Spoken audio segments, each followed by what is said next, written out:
So here we're solving quadratics because we've got an x squared in it where we've got to rearrange the equations. To solve a quadratic, we always need it equal to 0. So we rearrange those quadratics so it does equal 0. For this first one here, we can do that just by moving the 12 to minus 12 over to the other side. Okay.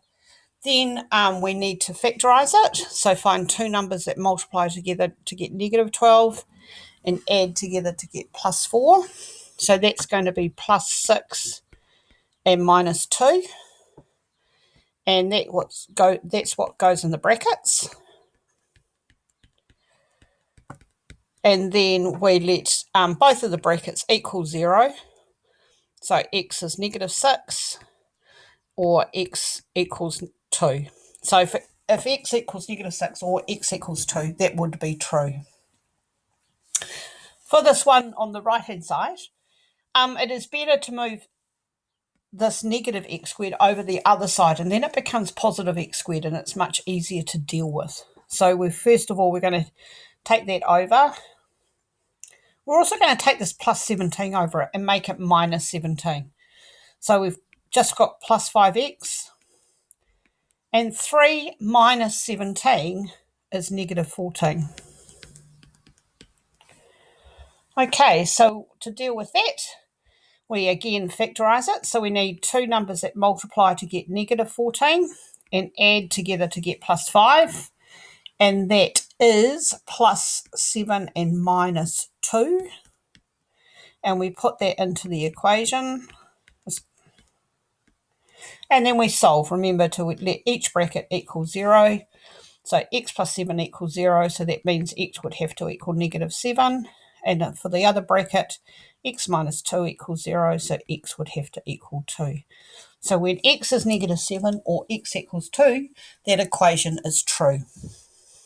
This one's a little bit different. We've got something equal to 8. It's already factorised, but it equals 8. We need it to equal 0. So to do that, we actually need to expand out first and then factorise it. Okay, so x times x is x squared. Negative 4 times x is negative 4x. Negative 6 times x is negative 6x. Negative 4 times negative 6 is plus 24. And now we can simplify, and we'll take that plus 8 over by making it minus 8.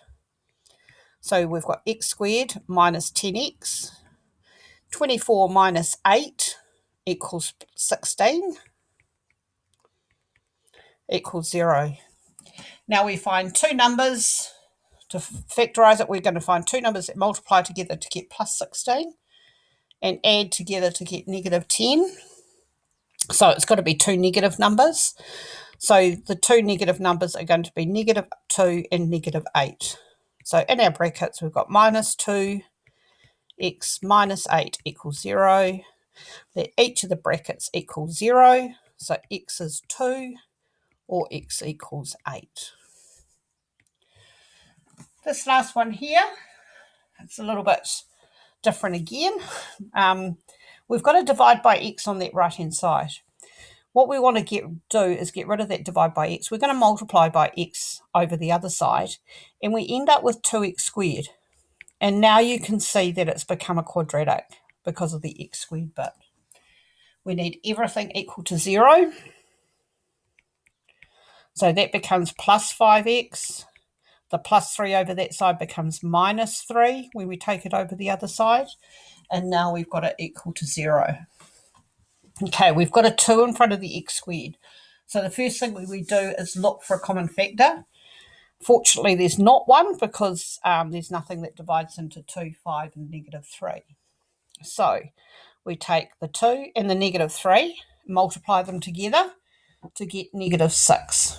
Okay, we need two numbers that multiply to get negative 6 and add together to get plus 5. If they multiply to get negative 6, one has to be positive, one has to be negative. And because it's plus 5, the positive has to be bigger than the negative. So we can try positive 6 and negative 1. And that actually works because 6 minus 1 equals positive 5. So that's one of those situations where we rewrite the 2x squared. We're going to rewrite the 5x as plus 6x minus 1x from these numbers here, and minus 3 equals 0. Split it in half. We're going to factorise that first bit. So what's common is 2 and x. And what's left here is x. 2x times x is 2x squared. And what's 2x times 3 equals 6x. Okay, so that goes in the bracket. And this bracket's also going to be x plus 3. Right, have a look at what you multiply x by to get negative 1x, and that is negative 1. So negative 1 times x is negative 1x. Negative 1 times positive 3 equals negative 3. So that works. So our two brackets are x plus 3 from that one, and whatever's left, the 2x from the first one and the minus 1 from that one. Now let both of those brackets equal 0. The first one's relatively easy, x equals negative 3. The second one's a little bit more challenging, so we're going to let 2x minus 1 equal 0, because we let each of our brackets equal 0. Move the minus 1 over, it becomes plus 1, and then just divide by 2, so it becomes a half. So our two answers are x equals a half and x equals negative 3. And that's solving a quadratics when you need some rearrangement.